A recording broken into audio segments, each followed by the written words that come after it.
sé porc an chrócaig an stáitis mú de imróirí chuman lú clascail.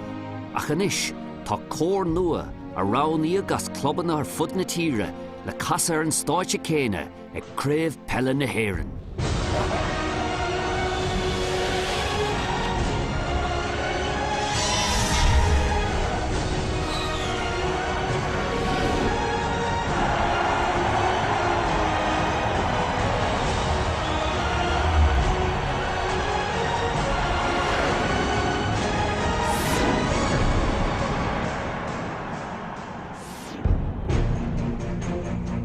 Fáil sé roimh go léir go má nuad chun tosnú ar glór pitch perfect. Tá an áit go háling. Dúirt in éig tá sé cosúla dolisteach a Hogwarts agus tá díreach mar sin. Hasasta ghain teachtar na gcóthna is fearr in éireann agus tháinomar uiribhse, so sibh se an trucha atá linn ar pitch perfect. People coming from all parts of the country, and I think people are nervous about the tasks ahead. We don't know what that entails, but I think that's part of the journey, the unknown.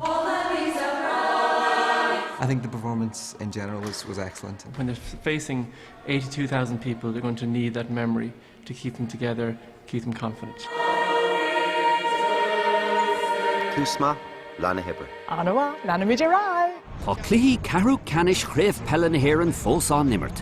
Tá sé sin tábhachtach don chóir mar canis siad san an dá árán na fórne I glyfa canis na héireann ar an tríú dónach do bhean fór. A fifth point of the match for Cillian O'Connor, the 19-year-old, and the All-Ireland champions from last year are really looking wretched.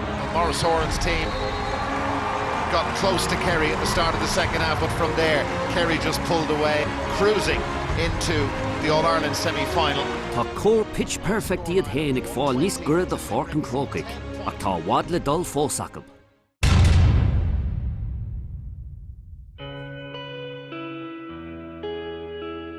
Ag féachann siar ar chlóir a dó agus an cór ar an stáid Cana California Dreaming. Bstócha hasasta ghaim rud ag an siimplí a fiocha, go bhfeicinn an meach siad den nán aige. Agus dairú go galó. Ceap mé gur California Dreamin' go má mar bhí an harmónic band leis agus ní raibh ag trí fáirte an sin. So bhí sé éasca go leor brise sús ins na trí páirte agus an obair a dhéanamh sin. Cinnte ní raibh mar fuirfa ach bhí an sprid furanán ar bhí mar húsan sin agus bhí gach duine géirí aibhúir sanna chéile ní díreach ar son hain. I think as we gel more and get to know each other more, that we'll be more confident, because I don't think we actually probably all sang out as much as we could have done. I'm actually so nervous about what they're going to put towards us this week. Tá mansas leis na an grúpa tá gach duine go handas na chéile agus támudig súla níos leis an crack a fééis a gin. Bétar go bhfuil a surprise éigen le teacht nílas agam. Rustigi! We love you, Miss Murray. Oh! Coming ráibh go léir freisin. Fáil sé roimh go léir an seachtain se caite, bhí mar ag déanamh obair ar orcuid a náú mar a dearú. Now, a nniu táimid chun obair dhéanamh ar rithim. So cai sibh se bheith ag obair ar the chorp éidechas chun a bheith sibh an an can amach le fuineh agus mar sin de. Bigin sibh é sin! Good night, Niamh! You're doing great!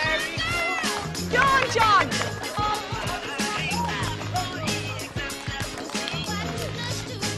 An seachtain se caite bhí mar ag obair ar harmón mar deartha agus aniu táimid ag obair ar rithim. So tá cluichí simplí an seo agam. Chun I suppose obair dhéanamh ar an rithim, an chorm, an tanáú agus rud mar sin. Níl tú an canna gan do chud rhythm mar tá na crotchets agus na quavers agus gacrad agus caifiú tú cumad le chéile. Tuigem an tábhacht a bhaine leis agus feicem céim fá go bhfuil an sartúil seir siúla gin.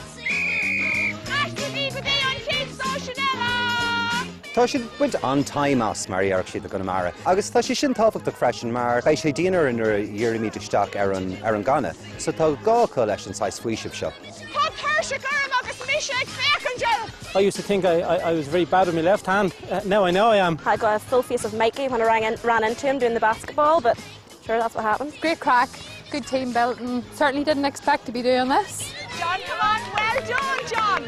An rud is tábhachtach an nniu tála déanamh gan agus táméid chun an sin a haspóint dóibh is slí a bhfuil anna granhar agus a bhfuil siad an tainmh a bhaint as ag déanamh na cluichí seo.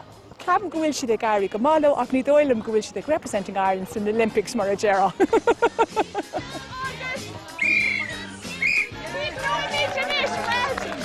Bhí sin far Le tá rim anhabhatach fad chun a bheith in an tauran a chana geart agus freisin chun gléis ceol a chasam mar dera. Nuair atá taithí ag daoine ar chana lo féin, is féidir le a rá rud a dhéanamh agus is snog ceol is féidir le sein timppel ar an mhuile.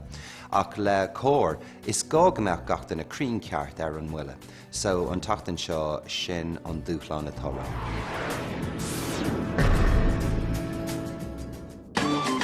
Tá sé ná a gcuin búla le rointeile den chóir Somália.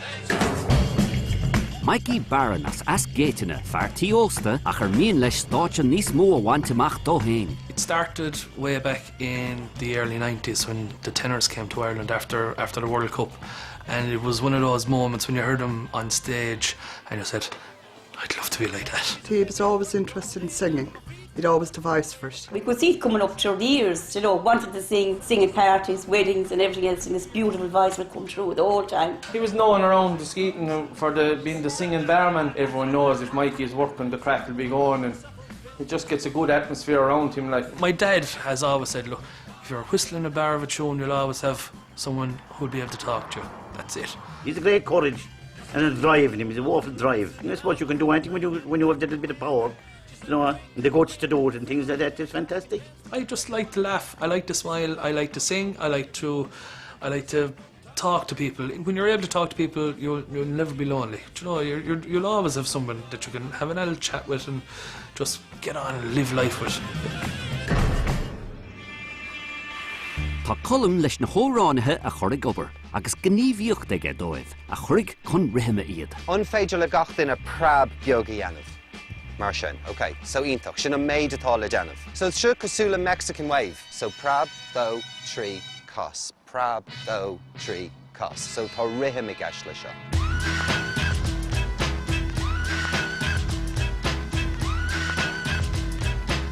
An cléithe seo tá sí bunthe ar rithim, agus is gá go mbeadh gach duine go mothóidís an rithim sin.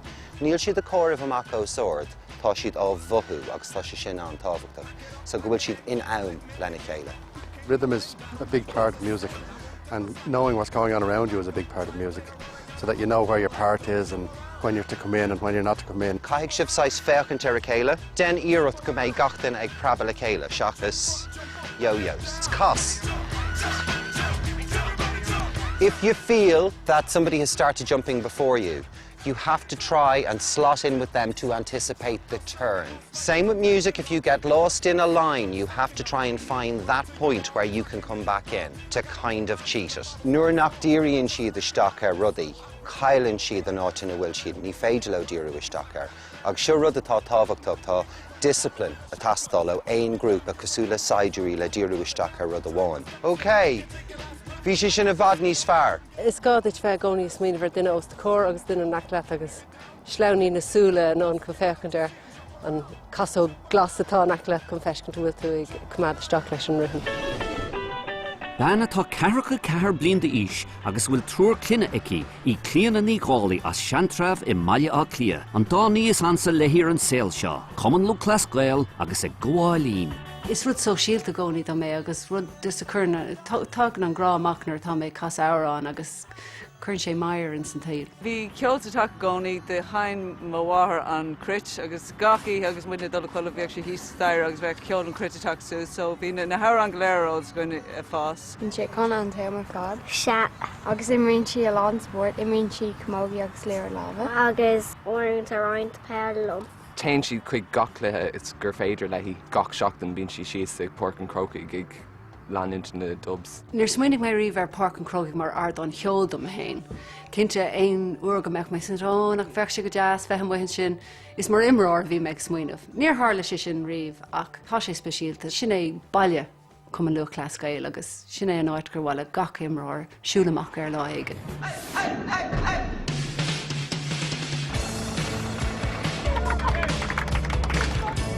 I think we're all looking forward to the challenge this week. We've heard rumours of where we're going, so we're looking forward to that and seeing what special guests we're going to have this week. I'm very much looking forward to it. Very, very, very much.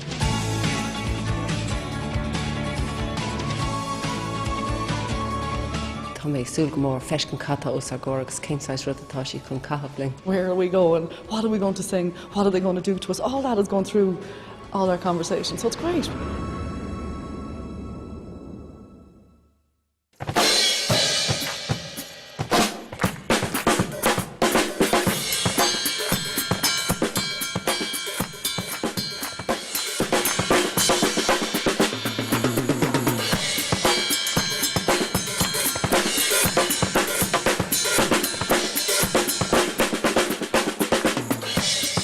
Well, tá fáilte romh ag airclann an géisí gearclár bhaile clia, dar nó ionad starú lei seo, tá daoine mór le rá, clúas cáil buinte amach go mór hímpel an dain tar éis a bheith a seint agus a canán seo, go mór bhór Pavarotti nuair a bhí sé anóg can sé ar an stáití céine seo. Faoi láthair tá Riverdance an seo, agus tá íon tar éis a bheith a taistil mór hímpel na crinne a seint le Riverdance, agus daoine mór le rá eile.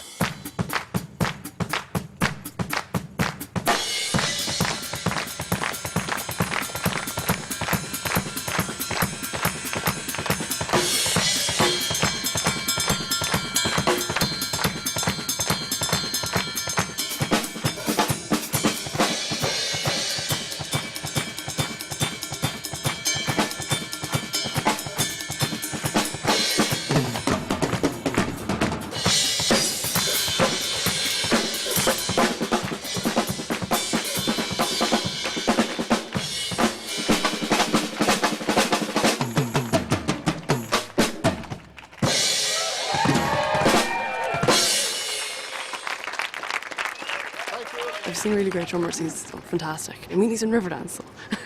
To be standing on stage with somebody such as accomplished as Ian, who's worked with the likes of Riverdance and Moira Brennan, has been phenomenal so far. Ready to have a bit of fun? Yes. You sure? Don't sound very enthusiastic to me. I believe these are all excellent singers, and we're going to try and get your rhythm up to speed, make your singing easier. And he's passing. Nuair atá duine ag canna le féin, is cuma faoin rithim mar is féit le a bheith bug ar an Dave seo nó an taobh eile agus is cuma. Le trucha duine ag canna ag an am céin agus páirtena ina bhfuil rithimimecha atá deacair ach rithimimecha éagsúla ag daoine. Is gá meach daoine cinnte dearfa tactaisteach bhfuil siad ar an bhuile. In am lena chéile agus i dún lena chéile an dá rud is smó le haarrannicht. Bhí sé go hinntaach a bheith ag seasamh ar an stáit seo sa géisí. It's just a creidte. That was such fun. And I think the most thrilling aspect of that was I learned to play the bodhrán today. I'd be very into rhythm, but in terms of actually practicing rhythm, in terms of drumming and drumming technique and cross rhythms and things like that, today was a real eye-opener and it really pushed me out of my comfort zone. Bhí cúpla daoine an Airvíiseach nuair a thusnaí siad. Sa ní raibh siad bhíist an fáteach ag búla na drumí ach dre mar atá rud a dul a ráig, tá siad a gairí cróga inis, agus tá siad a dul a daithí ar. Tá, bhí gan in rhythm agam sa. Bhí sé sús a 3 grúpa, agus bhí grúpa héin ag déanamh rithim. Grúpa eile rithim éagsúla. Agus an tríú páirt bhí siad ag déanamh rithim éagsúla rís. Agus an sin de bhí siad ag seint mar a deartha le chéile.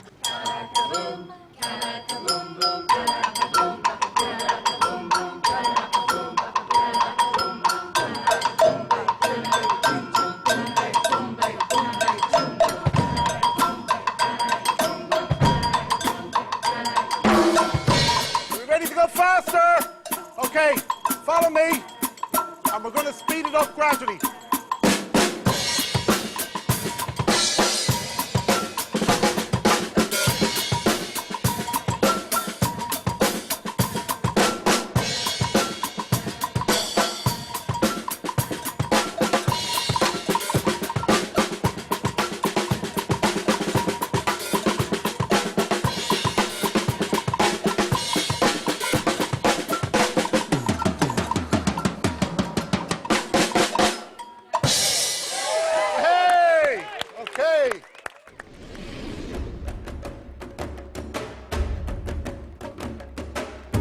Tá sé cosú leis an pell, muna bhfuil tú an rithimá le gceart, an mhaoineán agus an gachrad a dul i gceartid, ní bhaid tú an na scána chuir le chéile, ní bhaid tú an na pasna chuir le chéile agus tiit an gachrad as a chéile. Tá sé mar bhíoh an líród ag glúiseacht gan mórán dua gan mórán stró.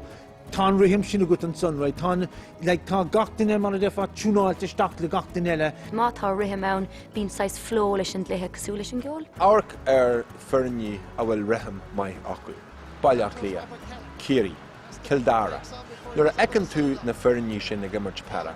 Áiricin sé cosú leis an clíthe is fosa ar an dóin le himmert. Má bhíon tusa ar ri chun takeíocht a hort go dtí do cóglacathe. I mean, ní bhaid tú an takeíocht sin a hort, muna mín an rithim ceart agat agus muna mín tú ann an am. Nuair tháinig na gimmert Jréir mar is dúil dóibh, an son tá rithim agat, an son tigan tú, go bhfuil an buile aimsethe, an nóta áda aimseú go a gcónaí. Bit rá beidir an funan bhí céirí beidir tús dean na 60 tús 80. Bhí sé lug I gaibú dá chéile. Bhí sé go duine eile céad a bhí sé go le dionne sa rois sé dinta chorabacú. Agus sin an meán intin go bhfuil nead anad a chuig bhfuil an tábhacht. Agus sin an rhythm ceap an hain.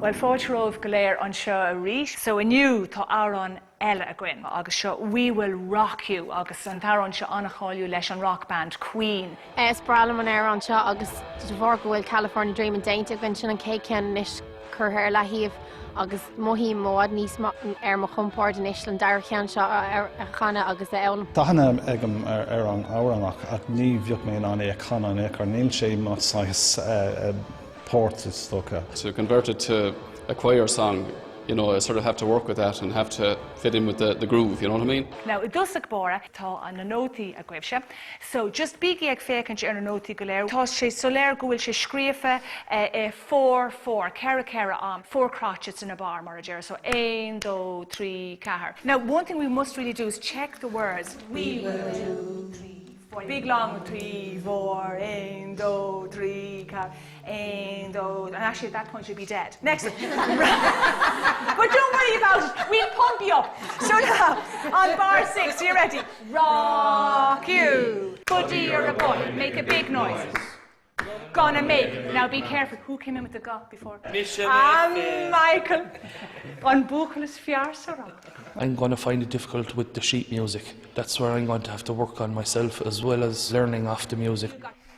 Even though you can't read music, Kerry Tate Canova, one of the world's greatest sopranos, and Joan Sutherland, they actually apparently couldn't read music all that well, if at all. What they would do is they'd box clever. They'd kind of get the melody into their heads, and then what they would do is they would actually look at the direction of the note, and if there was a big leap, they'd know, okay, we'll get the voice ready to have a big leap. And if there wasn't too much of a leap, well then, okay, just be careful, don't move too much. That's all you have to do, box clever. We will rock you. Bhí sé sin dachar. Bhí an dulcan cín an tapig nuair táimig fálam ar an tógam maimseir agus bí ag fálam pí a ríise agus leach ní rá an deisian agan agus bhí níomh bugus sin aráig agus bhí sé sin dachar. Well, it's so fast and hearing everybody else singing their parts and then having to try and listen to your own, it was really difficult. Okay, I'll give you that again. One. Now, is that a bit low for you? I'd like it a little more. You're men, for God's sake. Show me a bit of your... No, sorry. Just sing it out there. I wouldn't want to get... Do you know, like really now, let it rip there, lads. Let me hear you hum it. Now, you see, you're making more noise humming it than you were singing it. That's what I want to hear with the singing. So 1, 2, 3, 4. We will 2. Now the tenors. We will 3, 4, 1, 2. And then off. Okay, to be honest, I'm freaking out. I'm really, really nervous because it's probably the first time that I've been so kind of sure of a song.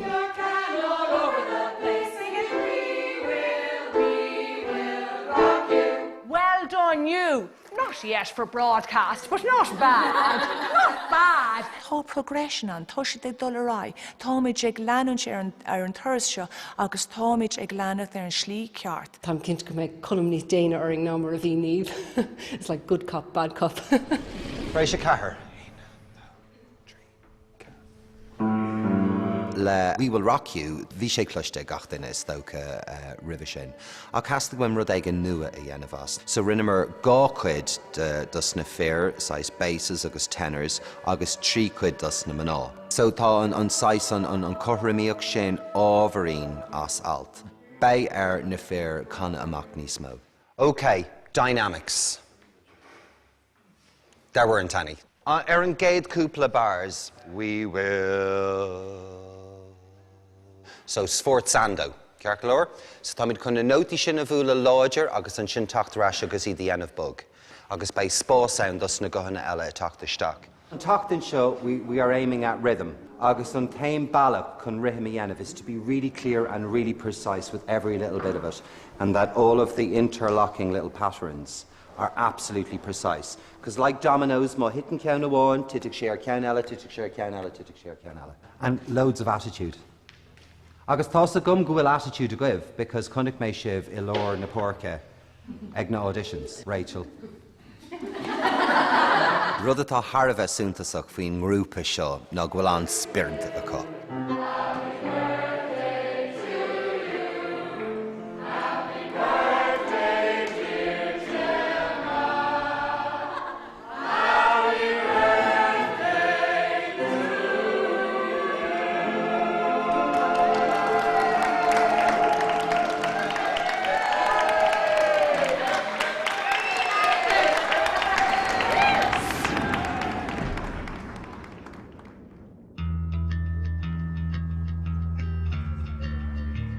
Tá an caiideán ag éirí Susan ish. Tá de chuig part inniu agus Jenny an dúchlan stocha.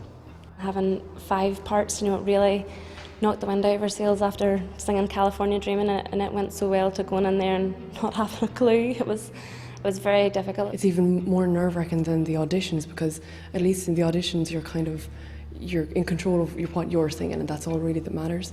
But in this case, you don't want to let the other people down. Tá aglar gachtain nach mééis siad I gceartach, tá sé sin go mámar, tá gachtaine I géirí a dhéanamh go fuirfa agus go maith, agus ní dólam gur drothir é sin, tá daoine dúircha chur a críisteach sa rud.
Fáteach na héana agus níomh. Ceap mé go raibh cuidir cúsa chóir agus beidir nach mé siad an rithim a bhaint amach a gceart, ach dairí lo, bhí siad níos fearr nó mar a ceap mé dos bara. Tugann íon an misneach sin agus an cabhair sin agus an sprága sin, dóibh agus canan siad níos fearr. Tá Croag Patrick, Jane de Gwyn.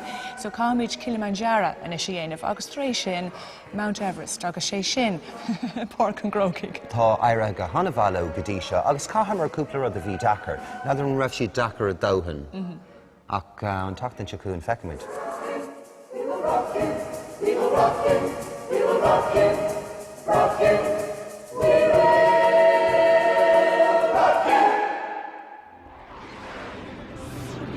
An tachtain se chuin pitch perfect. An is an ceann is fearr fighter rithim tá misneach le tuairta na homathirí.